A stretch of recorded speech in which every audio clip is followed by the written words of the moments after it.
attack. Okay.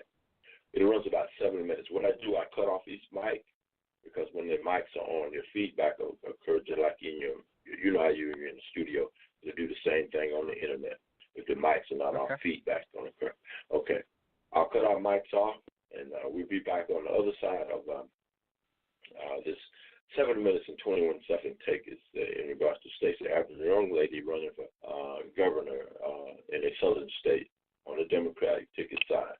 We're talking about the awakening of the real right, and it was real Christian believers and their participation into the political system of this country we call America. Stay with us. We'll be right back in about 7 minutes or so. On November 8th, when the elections happened, I was sitting in the House Democratic Caucus headquarters watching the returns come in. As the night wore on, state after state got called. The AP now projecting that Donald Trump has won the state of Pennsylvania. That is the race. He based his entire campaign on denigrating every community that differed from his own. Ladies and gentlemen, the next president of the United States, Donald Trump. I went into a deep depression for about 24 hours, and then I got back to work. So, Lauren, how are we going to win? As you know, Democrats have been losing elections by about 200,000 votes. And so what we have to do is turn out more Democratic voters in our cities, as well as talk to rural voters across the southern part of the state. I decided I wanted to run to become the governor of Georgia. We're going to people that normally get ignored, who feel left out and left behind, and we're actually talking to them early. I know that Georgia's a place where we won't have to think about surviving. Georgia will be a place where we can thrive, where we can have a bolder, brighter future together. And I'm here today to ask you to help me get there. Help me get to the governor. Organizing is the core of how we make change. It's the core, particularly for women. We have to see this as an opportunity to organize ourselves. Thank you so much. Yes.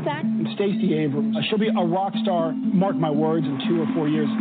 We will always be the party of progress and inclusion, and we will not allow this country to return to an era of discrimination. A local politician is looking to make U.S. history. If Abrams wins, she will be the first elected African-American woman as governor. And Abrams is already being considered a front-runner on the Democratic side. I grew up in southern Mississippi in Gulfport.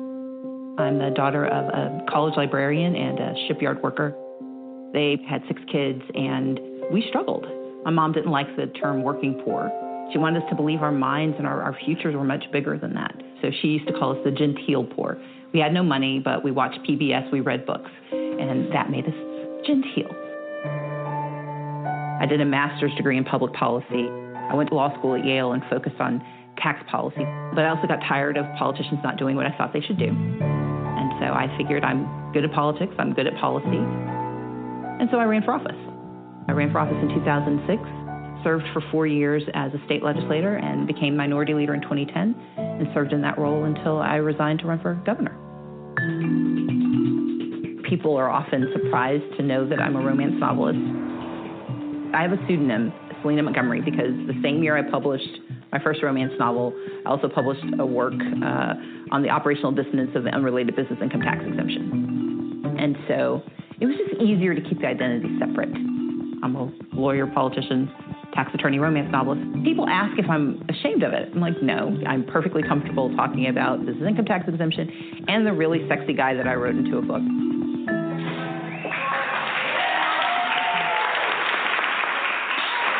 Thank you guys so much. We've got more than 1 million people out there who are just waiting to hear from us, who didn't show up the last time because they didn't know what was in it for them. And what we want this campaign to be about is explaining, here's why this government can work for you, work with you, stand up for you. Georgia is not the place it was 20 years ago. Georgia today is 53% white, non-Hispanic, 47% people of color. To win an election, you have to pull together a coalition of voters. And for me, that coalition is comprised of people of color, of progressive whites, and of anyone who is disaffected and feels like they're not getting the service they need from their government. I don't plan to win this election on television. I plan to win this election knocking door to door, because for communities that have been left out and left behind, they need you to come to their doors, to come to their jobs, to come to their communities and say, you matter to me, and let me matter for you. Hey! Thank you so much for taking the time to say hi to me this morning. Thank you so much for caring about our neighborhood. Absolutely. You want to come on in? Come on in. I found myself being someone without insurance and knowing what that's like. I love Obamacare. However, there were a lot of people at Grady affected by that. Those rates went up. Well, now, let's talk. Here's why the rates went up. When we rejected Medicaid expansion, we didn't just reject Medicaid. We rejected money for safety net hospitals like Grady. Grady lost $25 million because we wouldn't accept Medicaid. And so that's the kind of conversation I want to have with people. There have been many instances where I've seen people in that facility not be able to see a doctor or not be able to get all of their medication. But when you understand that there's a doctor at Grady Hospital who isn't allowed to see a patient because that patient doesn't have coverage, because the hospital didn't get the money it needed to provide that access, that's a real life. It's a real person. These are issues near and dear. Yeah. I have a lot riding on you. There's something very special about you. Well, thank you. Well, I'm going to hug you because incredibly kind. Yeah. Thank you. Oh, I support you so much, sister. And I believe in you. I believed in you from day one. Hi, I'm Will. I'm a volunteer with the Stacey Abrams campaign. How are you doing today? The important part about running for office is knowing that you're running with people and not just for yourself. And having rooms like this, especially on a Saturday morning where people could be out and about, when they're committed to doing this kind of work, it just gives you the energy to keep fighting.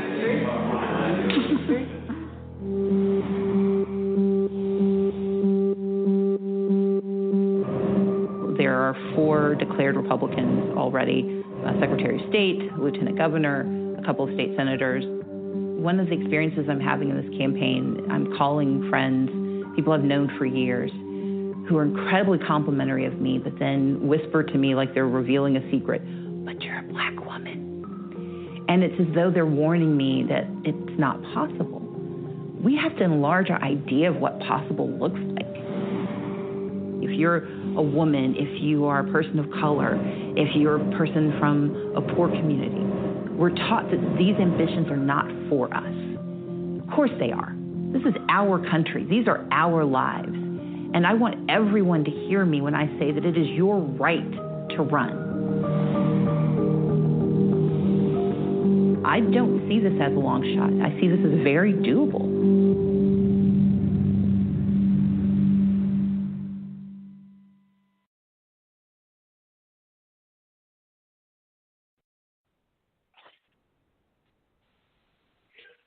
Okay. Thank you, area code 267, for staying with us. We're back. Sure. I played that. I just start, what I do when I find somebody on the internet, on Facebook, out in media, I do what I call digging them.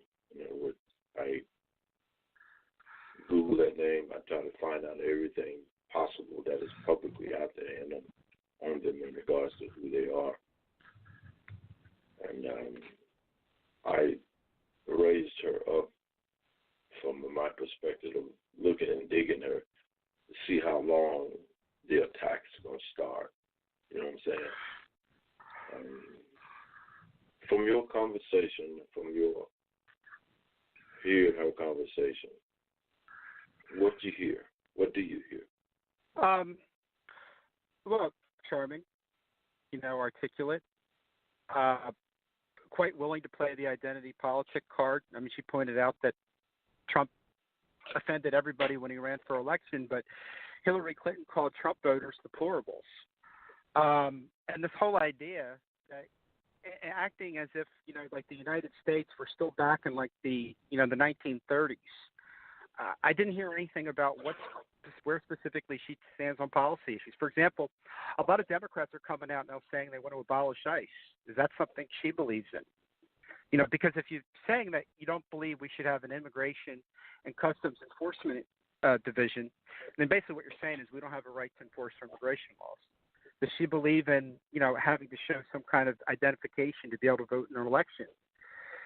I mean, I have to have identification if I want to open up a credit card account, if I want to get a fishing license. Does she believe in that? What about what she believes in with the environment? I mean, is she comfortable, massive carbon taxes? I don't know. I mean, my feeling is that the Democratic Party has gone off the deep end, that they're not liberal anymore, that they're an extremist party, very comfortable using identity politics to get what they want, to acquire power. And again, they will not condemn violence that comes from groups like Antifa. So I just, I sense that there's probably, if I did some digging and saw where she really stands on the issues, that there's probably a lot of hypocrisy there and probably a lot of things that she ought to be called to the carpet for. Now, if I'm wrong, I'm wrong, and that's fine. But, again, I am not comfortable with any political party that says we should abolish ICE. I'm not comfortable with any political party that is very comfortable with the violence that comes from Antifa. I'm not comfortable with any political party that is starting to openly embrace socialism and is obsessed with talking about identity politics. So now I don't know. And then the whole point about that she said that, well, basically what she said was, what I took was, she said because the demographics are changing, now a black woman can actually win a governor's race in a southern state. So again, it's the identity politic card. Rally around your ethnic group. It's not, this is what I'm going to do on the issues. It's going to be good for everybody. And by the way, I point out, if you want to play that identity politic card and play the demographic card, then that has to go both ways. So then let's go to an overwhelmingly predominant black community and how many whites, Asians, and Hispanics get elected to political office in those communities. And let's also look and say, if the Democratic Party is going to keep drifting further left, then let's look at the model for that, California. And California, of all the 50 states in the union, has the biggest gap between rich and poor. It has large homeless populations in Los Angeles and San Francisco and tent cities. It's no longer a misdemeanor if you knowingly affect somebody with HIV, yet it's a crime if you use straws at restaurants. So, what's the template for what she wants to do? Because you can get me to believe in any political ideology if the results actually work. But what I see is the Democratic Party is heading in a direction where they want to turn the rest of the country into California. California is not affordable to live in. It just isn't. I know numerous people that have moved out of California. I know of retired school teachers in California that they moved to Texas because they can't live on their pension in California, but they can live comfortably in Texas. I know people that have moved out of California into Colorado in the education system. They have huge, massively in regulation, and I'm not for or against regulation. Sometimes it's good, sometimes it's bad. But what is the template for what she would want to turn Georgia into? What's her model? Because I got to tell you, if it's Jerry Brown out in California, that wouldn't be what I would want. Because if what California is doing is working, then why do they have lots and lots of people that have left the state? And why does the same apartment in the Philadelphia suburbs that would cost me $1,400 a month cost me $3,500 a month, right outside of San Francisco? So, the results have to work. And if the results are more poverty, the largest disparity between rich and poor of any state in the union, then you know what? You can talk about, identity politics all you want, and you can talk about all this aspirational politics, but that to me is, it's very disingenuous unless you can show me that what you're doing is going to lead to good results. But I have a great deal of skepticism about what she's trying to do because I don't see where the Democrats are moving more to the center or, moving in more of a populist direction. I just see that they're going extreme far left, that they're very comfortable with it, they're very open about it, see where it's going to lead to a good result for the majority of people in this country. That's just where I stand. And if she's getting attacked on the issues, it's fair game. It's fair game. So, if people are criticizing her based on her policies, hey, you know what? You're allowed to do that. There's nothing wrong with that. Okay. Explain to me